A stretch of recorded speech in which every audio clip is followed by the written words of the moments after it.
रात के 2 बज रहे थे। बाहर मूसलाधार बारिश हो रही थी।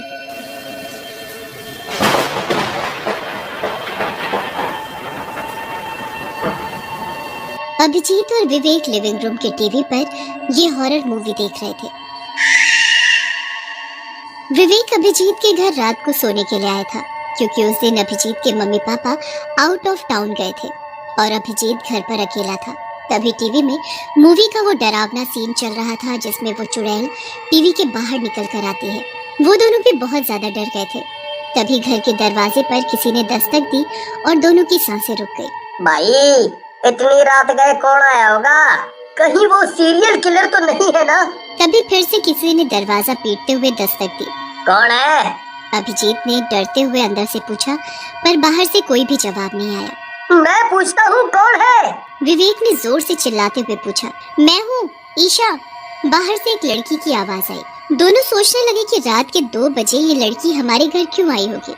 उन्हें दाल में कुछ काला लग रहा था, इसलिए उन्होंने दरवाजा नहीं खोला। तुम यहाँ पर क्यों आई हो? विवेक ने अंदर से उस लड़की से पूछा। जी, मैं क्लब से अपने घर जा रही थी कि तभी मूसलाधार बारिश शुरू हुई। रास्ते पर पूरा पानी भरा पड़ा है, इसलिए स्कूटी चल नहीं रही है। इसीलिए मैं आपसे पूछने आई हूँ कि क्या मैं कुछ देर बारिश रुकने तक आपके यहाँ रुक सकती हूँ? दरवाजे पर खड़ी उस लड़की ने कहा। तभी विवेक ने दरवाजे के पेपहोल से दरवाजे पर खड़ी उस लड़की को देखा। वो बारिश में भीगी हुई थी, पर वो लड़की थी बड़ी सुंदर। इसलिए विवेक ने अभिजीत से कहा, यार, मुझे लगता है कि हमें दरवाजा खोलना चाहिए और उसे घर के अंदर बुला लेना चाहिए। नहीं, मुझे तो लगता है कि हमें दरवाजा नहीं खोलना चाहिए, क्योंकि इस लड़की ने डोरबेल होते हुए भी रात को दरवाजे पर दस्तक दी है। और मम्मी हमेशा कहा करती हैं कि सिर्फ काली शक्तियां ही रात को दरवाजे पर दस्तक दिया करती हैं। हाँ। तभी दरवाजे पर खड़ी लड़की जोर से चीखी। अबे अकल के अंधे, वो अभी अभी चीखी है, इसका मतलब वो लड़की है, कोई चुड़ैल नहीं। और अगर तू अभी उसे अंदर नहीं लेगा तो वो बीमार पड़ जाएगी। ऐसा कहकर उसने दरवाजा खोला और उस लड़की को घर के अंदर ले लिया। उसने उसे लिविंग रूम के सोफे पर बिठाया। विवेक ने उसे भीगे हुए बालों को सुखाने के लिए तौलिया दिया और फिर वो इधर उधर की बातें करने लगे। विवेक उस लड़की पर पूरी तरह लट्टू हो गया था, पर अभिजीत अभी भी उस लड़की को शक भरी नजर से देख रहा था, क्योंकि उसे लग रहा था कि वो लड़की सीरियल किलर भी तो हो सकती है। कुछ देर में बारिश रुक गई और रास्ते पर का पानी ड्रेन हो गया। वैसे वो लड़की अपने घर जाने के लिए निकल पड़ी, पर जाते समय उसने अपने बैग से एक पेंटिंग निकाली, जो कि एक काले कपड़े से ढकी हुई थी। आपने मुझे यहाँ रुकने दिया, इसके लिए आपका बहुत बहुत शुक्रिया। मैं आपको ज्यादा कुछ तो नहीं दे सकती, पर ये पेंटिंग एक तोहफे के तौर पर रख लो। उस लड़की ने विवेक को पेंटिंग देते हुए कहा। अरे नहीं नहीं, तस्वीर की क्या जरूरत है? अभिजीत ने लड़की से कहा, पर तभी विवेक बोला, अरे रहने दो ना, एक सुंदर लड़की अगर तुम्हें कुछ दे रही है तो उसे लेना चाहिए। इसीलिए अभिजीत चुपचाप बैठ गया। उसके बाद वो लड़की वहाँ से चली गई। उस लड़की के चले जाने के बाद विवेक ने उस पेंटिंग पर ढका हुआ काला कपड़ा निकाला और उस पेंटिंग को देखकर वो चौंक गया, क्योंकि वो पेंटिंग बहुत ही डरावनी थी। वो पेंटिंग एक जंगल की थी, जिसमें एक बड़ा सा बरगद का पेड़ था, जिसकी हवाई जड़ों से कई सारे कटे हुए लड़कों के सर बंधे हुए थे। पेड़ के नीचे एक काला डरावना आदमी हाथ में कुल्हाड़ी लिए खड़ा था, जिस पर खून लगा हुआ था। वो पेंटिंग देखकर अभिजीत डर गया। अरे ये कैसी पेंटिंग है? मुझे ये कुछ ठीक नहीं लग रहा। अभी के अभी इसे घर से बाहर फेंक दो। पर वो पेंटिंग डरावनी होने के साथ साथ बहुत बढ़िया भी थी, और ऊपर से उसे वो पेंटिंग उस लड़की ने दी थी, इसलिए विवेक वो पेंटिंग बाहर फेंकने के लिए तैयार नहीं था। अरे इसमें डरने वाली कौन सी बात है? ये सिर्फ पेंटिंग ही तो है। दोनों के बीच बहुत देर बहस हुई और आखिरकार अभिजीत उस पेंटिंग को अपने घर में रखने के लिए तैयार हो गया, पर उसने वो पेंटिंग अपने बेडरूम में एक टेबल पर रख दी और वो लिविंग रूम में टीवी देखने के लिए चला गया। वो दोनों मूवी देख ही रहे थे कि तभी बिजली चली गई। तभी उन्हें अभिजीत के बेडरूम से कुछ गिरने की आवाज सुनाई दी। अभिजीत डर गया, उसके जहन में कुछ और ही चल रहा था। शायद पेंटिंग टेबल से गिर गई होगी, मैं उठा कर आता हूँ। विवेक बोला और मोबाइल की टॉर्च लगाकर वो अभिजीत के बेडरूम की तरफ जाने लगा। विवेक मत जाओ, मुझे कुछ गड़बड़ लग रही है, अभिजीत ने विवेक से कहा। पर सुने वो विवेक कैसा। वो बेडरूम का दरवाजा खोलकर बेडरूम में चला गया। तब उसने देखा कि वो पेंटिंग तो सच में टेबल से नीचे गिर गई है। पर जब उसने पेंटिंग उठाई तब डर के मारे उसके रोंगटे खड़े हो गए, क्योंकि उस पेंटिंग में से वो आदमी गायब हो चुका था।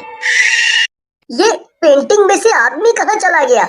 और जैसे ही उसने ये सोचा, उसे अपने पीछे किसी के होने का एहसास हुआ, और जब उसने पीछे मुड़कर देखा तब उसके पैरों तले जमीन फिसल गई, क्योंकि उसके पीछे वही आदमी खड़ा था जो उस पेंटिंग में से गायब हो गया था। उसके हाथ में बड़ी सी कुल्हाड़ी थी जिस पर खून लगा हुआ था। उस भयानक आदमी को अपने सामने देखकर विवेक ने डर के मारे पैंट में पेशाब कर दी। उसके पैर थर-थर कांप रहे थे। वो विवेक हमला करने ही वाला था कि तभी अभिजीत ने पीछे से आकर उस आदमी के सिर में लोहे का रॉड मार दिया, पर उस आदमी को कुछ भी नहीं हुआ। उसने विवेक को छोड़ दिया और पीछे मुड़कर देखा, पर तभी विवेक बेडरूम से बाहर भाग गया। अभिजीत भी उसके पीछे पीछे भागा। वो दोनों भी घर के दरवाजे की तरफ भागे। उन्होंने दरवाजा खोलने की कोशिश की, पर वो दरवाजा खुल ही नहीं रहा था। अभिजीत ने खिड़की खोलकर बाहर देखा, तब उसे घर के बाहर वही लड़की दिखाई दी जिसने उन्हें वो पेंटिंग दी थी। वो उसकी तरफ देखकर डरावने तरीके से हंस रही थी। विवेक समझ गया कि उस लड़की ने ही उन्हें घर के अंदर लॉक कर दिया है और उसने जानबूझकर उन्हें वो भूतिया पेंटिंग दी थी। तभी अभिजीत जोर से चिल्लाया, विवेक भाग, वो हमारी तरफ ही आ रहा है। जब विवेक ने पीछे मुड़कर देखा तो वो आदमी उनकी तरफ ही आ रहा था। अभिजीत ने उसका हाथ पकड़ा और उसे खींचते हुए स्टोर रूम में ले गया। उन्होंने दरवाजा अंदर से बंद कर लिया। उन्हें समझ नहीं आ रहा था कि अब क्या करें। तभी उस आदमी ने दरवाजे पर कुल्हाड़ी मारना शुरू कर दिया। दरवाजा आधा टूट चुका था। अब कुछ ही देर में वो गिरने वाला था। विवेक बहुत ही ज्यादा सहम गया था। विवेक सर पकड़कर जमीन पर बैठ गया और पागलों जैसी बातें करने लगा। मैं मरने वाला हूँ, मैं मरने वाला हूँ, मैं मरने वाला हूँ। विवेक, हम इस तरह से हार नहीं मान सकते। हमें इस आदमी का डटकर मुकाबला करना पड़ेगा। अभिजीत ने विवेक से कहा, पर फिर भी वो सिर्फ एक ही बात दोहराया जा रहा था। मैं मरने वाला हूँ, मैं मरने वाला हूँ, मैं मरने वाला हूँ, मैं मरने वाला हूँ। तभी उस आदमी ने कुल्हाड़ी से पूरा दरवाजा तोड़ा और दरवाजा जमीन पर गिर गया। वो विवेक को सामने देखकर सीधे उसकी तरफ बढ़ रहा था। तभी मैंने उसके सिर में वो कुल्हाड़ी मार दी। वैसे वो आदमी चिल्लाया।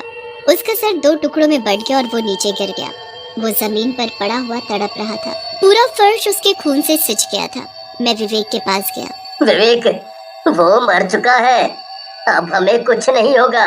पर तभी वो बोला, नहीं, वो नहीं मरा है। ऐसा कहकर उसने मेरे पीछे उंगली दिखाकर इशारा किया, और जब मैंने पीछे मुड़कर देखा तब मेरे रोंगटे खड़े हो गए थे, क्योंकि वो आदमी वापस से खड़ा हो गया था। उसने मेरा गला पकड़ा और मुझे उठाकर दीवार पर फेंक दिया। मैं नीचे गिर गया। मेरे सिर में चोट लग गई थी, इसलिए मैं अपनी जगह से उठ नहीं पा रहा था। उस आदमी ने विवेक के सिर के बाल पकड़ लिए और उसे घसीटते हुए स्टोर रूम के बाहर लेकर गया। मैं जमीन पर रेंगते हुए उस आदमी के पीछे गया। वो आदमी उसे घसीटते हुए मेरे बेडरूम में ले गया, जहाँ पर वो पेंटिंग थी। मैं समझ गया था कि वो आदमी विवेक को पेंटिंग में अपने साथ ले जा रहा है। मैंने अपनी पूरी ताकत एक कर दी और जैसे तैसे करके बेडरूम की तरफ भागा। तभी उसने मेरी आंखों के सामने पेंटिंग में छलांग लगाई और वो विवेक को अपने साथ पेंटिंग में ले गया। मैं भागते हुए पेंटिंग के पास चला गया और मैंने पेंटिंग में देखा वो आदमी घसीटते हुए विवेक को बरगद के पेड़ के पास ले गया। उसने अपने हाथ ऊपर उठाए और उन्हें जोड़कर उस पेड़ से बोला, हे राक्षस देवता, क्या आपको ये बलि कबूल है? तभी उस पेड़ पर 2-3 मशालें जल पड़ी। वैसे ही वो आदमी हंस पड़ा। उसने अपनी कुल्हाड़ी उठाई। मैं तभी समझ गया कि वो आदमी उस भूतिया पेड़ को विवेक की बलि चढ़ाने वाला है।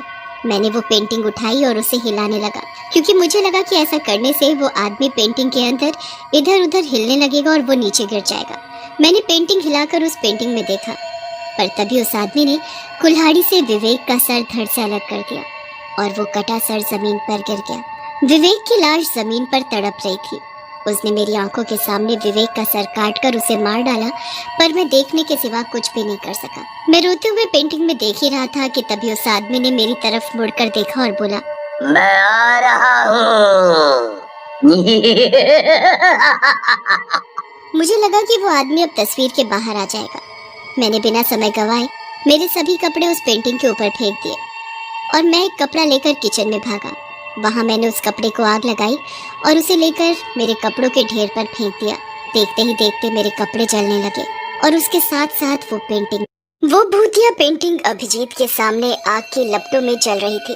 उसे लगा कि अब वो आदमी कभी भी उसके सामने नहीं आएगा। इस बात से उसे सुकून मिल रहा था, पर साथ में उसे अपना दोस्त गंवाने का गम भी हो रहा था। उसे यकीन ही नहीं हो रहा था कि विवेक को उस आदमी ने सिर काट कर मार डाला है। ये सब उस लड़की की वजह से हुआ था जिसने उन्हें वो भूतिया पेंटिंग दी थी। पर वो सोच रहा था कि उस लड़की ने उसके साथ ये सब क्यों किया, क्योंकि उन्होंने तो उसकी मदद करके उसे अपने घर में पनाह दी थी। पर उस एहसान फरामोश लड़की ने उन्हें मौत का तोहफा दिया था। तभी अभिजीत को घर के दरवाजे की कुंडी खुलने की आवाज आई। शायद घर के बाहर खड़ी लड़की ने बाहर से दरवाजा खोला था। अभिजीत को पता चल गया कि वो लड़की घर के अंदर आने वाली है और उसे जिंदा देखकर वो उस पर हमला भी कर सकती है। इसीलिए उसने अपना क्रिकेट बैट उठाया और दरवाजे के पीछे छुप गया। कुछ देर बाद वो लड़की उस कमरे में आई और जलते हुए कपड़ों और पेंटिंग की तरफ देखने लगी। तभी उसे उसके पीछे अभिजीत के होने का एहसास हुआ और उसने अपने पीछे मुड़कर देखा। तभी अभिजीत ने उसके सिर में जोर से बैट मारी। वो लड़की जमीन पर गिर गई। उसने उठने की कोशिश की कि तभी अभिजीत ने फिर से उसके सिर पर बैट दे मारी और उसके बाद वो लड़की बेहोश हो गई। अभिजीत ने उसके सिर की तरफ देखा, पर इतना मारने के बावजूद उस लड़की के सिर से खून का एक बूंद भी नहीं निकला था। ये देखकर उसे थोड़ी सी हैरानी हुई, पर बगैर समय गवाते उसने उस लड़की को रस्सी की मदद से एक कुर्सी से बांध दिया। कुछ ही देर में वो लड़की होश में आई। अभिजीत उसके सामने ही उसके जागने का इंतजार कर रहा था, क्योंकि वो ये जानने के लिए बेताब था कि वो शहर के लड़कों की जान क्यों ले रही है और वो भूतिया पेंटिंग के अंदर का आदमी कौन है, और वो आदमी उस बरगद के पेड़ को लड़कों की बलि क्यों चढ़ाता है। बताओ, तुम शहर के लड़कों की जान क्यों ले रही हो? उसने लड़की से पूछा। वैसे वो लड़की हंसी और बोली, सच सुनने की ताकत रखते हो बच्चे। बच्चा? मैं कोई बच्चा ना हूँ, और तुम बात को फैलाओ मत। चुपचाप मेरे सवाल का जवाब दो, वरना इस बैट से तुम्हारा सर कुचल दूंगा। अभिजीत ने उस लड़की से कहा। तुम मुझे सिर कुचल कर मार नहीं सकते बच्चे, क्योंकि मैं चुड़ैल हूँ। वो लड़की बोली और वो आगे बोलने ही वाली थी कि तभी अभिजीत बोला, चुड़ैल? और तुम? और ऐसा कहकर वो जोर जोर से हंसने लगा, क्योंकि उसे लग रहा था कि इतनी खूबसूरत लड़की चुड़ैल कैसे हो सकती है। तभी वो लड़की देखते ही देखते एक बुढ़िया में बदल गई। अभिजीत ने उसके पैरों की तरफ देखा तो उसके पैर उल्टे हो चुके थे। ये देखकर वो डर के मारे कांपने लगा। तभी वो बूढ़ी चुड़ैल बोली, डरो मत लड़के, मैं एक बूढ़ी चुड़ैल हूँ। चुड़ैलों की उम्र 500 साल होती है। मेरी उम्र 499 साल 11 महीने और 25 दिन है। मैं अब बूढ़ी हो गई हूँ। दिन ब दिन मेरी शक्तियाँ कमजोर होती जा रही हैं। मैं अपनी जिंदगी के आखिरी दिन गिन रही हूँ। इसीलिए तो मैं तुम्हारे इस लकड़ी के बैट से घायल हो गई, वरना तो एक धारदार तलवार भी मेरा कुछ बिगाड़ नहीं सकती। वो शैतानी बरगद का पेड़ हम चुड़ैलों को नई जिंदगी देता है, पर उसके लिए हमें उसे 100 लड़कों की बलि चढ़ानी पड़ती है। अब तक मैंने 70 लड़कों की बलि चढ़ाई है, और अगर अगले 5 दिनों में मैंने उस बरगद के पेड़ को 30 बलियां नहीं चढ़ाई तो मैं मर जाऊंगी। और वो भूतिया पेंटिंग, उसके बारे में कुछ बताओ। अभिजीत ने उस चुड़ैल से पूछा। वो तस्वीर पृथ्वी, लोक और नरक को जोड़ने वाला जरिया है। वो बरगद का पेड़ नरक में है और वो आदमी उस शैतान पेड़ का सेवक है जो उसे हम चुड़ैलों की ओर से बलि चढ़ाता है। वो बहुत ही ताकतवर है, और तुम्हारी जानकारी के लिए मैं तुम्हें बता दूं कि उस पेंटिंग को कभी भी खत्म नहीं किया जा सकता। उस चुड़ैल ने कहा, पर मैंने तो शैतान के सेवक को उसी पेंटिंग में जलाकर मारा, और अब तो वो पेंटिंग भी आग में जलकर राख हो गई है। अभिजीत ने चुड़ैल से कहा।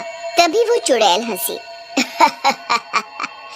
किसने कहा कि पेंटिंग जलकर राख हो गई है और शैतान का सेवक मर चुका है? तभी अभिजीत को अपने पीछे से लोहे के घिसने की आवाज आई। उसने घबराते हुए पीछे मुड़कर देखा और उसके पैरों तले जमीन फिसल गई, क्योंकि उसके पीछे शैतान का सेवक हाथ में खूनी कुल्हाड़ी लिए खड़ा था।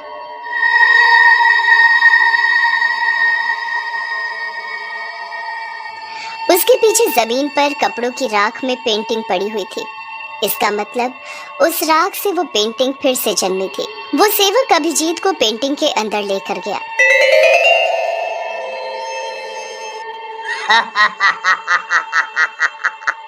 हे शैतानों के देवता, क्या आपको इस लड़के की बलि कबूल है? और उसने बरगद के पेड़ पर लगी मशाल की तरफ देखा। वो उस मशाल के जलने का इंतजार कर रहा था, क्योंकि बरगद पर मशाल के जलने का मतलब था कि उसे बलि मंजूर है।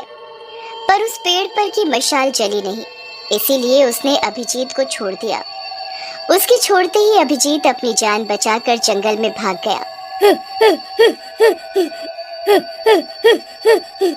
पर शैतान का सेवक उसी जगह रुक गया और भागते हुए अभिजीत को देखने लगा। उस पेंटिंग के बाहर शैतानी बरगद ने अभिजीत की बलि ठुकराई है। ये देखकर बूढ़ी चुड़ैल गुस्सा हो गई और उसने वो पेंटिंग उठाकर जमीन पर पटक दी और बोली, अब किसी और को ढूंढना पड़ेगा। उसके बाद वो बूढ़ी चुड़ैल अभिजीत के घर से बाहर आई और रास्ते पर रुक गई। तभी उसे दूर से एक ऑटो उसकी तरफ आते हुए दिखा।